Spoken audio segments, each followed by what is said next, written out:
What's going on, guys? It's Jazzy, and today I'm here with defensive lineman from the University of Michigan, Mr. Mason Graham. So tonight is a very big night for you, and I'm sure that you've been dreaming up this day since you were a little kid. What are 3 words to describe how you're feeling today? Just excited, ready to go, and blessed. You sound very excited. And I know that everyone back home in California are extremely proud of you. So, of course, we have to bring a very special guest with us.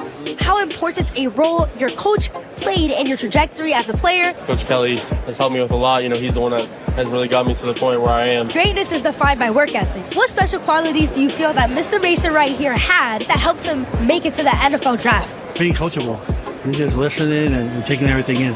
Coach Kelly, do you have any last words for him before he makes it to the NFL? Live in the moment, enjoy this time, and just show out every day. This is what it's all about, and until next time, Jazz and out.